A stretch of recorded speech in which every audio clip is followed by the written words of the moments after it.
So నేను 2-3 సార్లు Madras Hyderabad shift అయిన తర్వాత మేము మెడ్రాస్ వెళ్ళినప్పుడు మామూలుగా యాడ్ల గురించి మాట్లాడుకుంటే ఏంటి నరేష్ ఏంటంటే అందరూ రాజేష్ అంటున్నారు కదా నువ్వు ఎందుకు చేయట్లేదు అంటే నాకు ఇంట్రెస్ట్ ఉంది రవి ఎవరు చేస్తాను నేను చేస్తానని. సో వి థింక్ ఎప్పుడో అనుకున్నాం సార్ ఊరికే చెప్తాడు కదండి.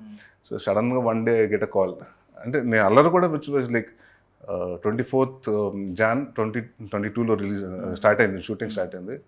22nd పొద్దున్న ఫోన్ చేశాడు. ఫోన్ చేసి ఒక్కసారి నీ దగ్గర ఎన్ని బట్టలు ఉంటే మంచి బట్టలు తీసుకుని రామానాయుడు గారు స్టూడియోకి రా అన్నాను. అక్కడికి వెళ్ళాను, ఫోటో సెషన్ చేసాం. ఎల్లుండి షూటింగ్ నువ్వే హీరో అన్నాడు. అల్లరి సినిమా స్టార్ట్ అయిపోయింది. నమ్మేసాను ఇక్కడ ఇట్స్ ఆల్ అబౌట్ నన్ను నమ్మిన అతను నాకు ఇచ్చాడని నేను వెళ్ళిపోయానండి.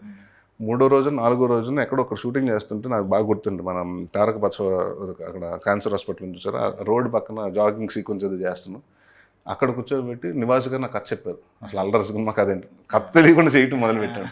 సో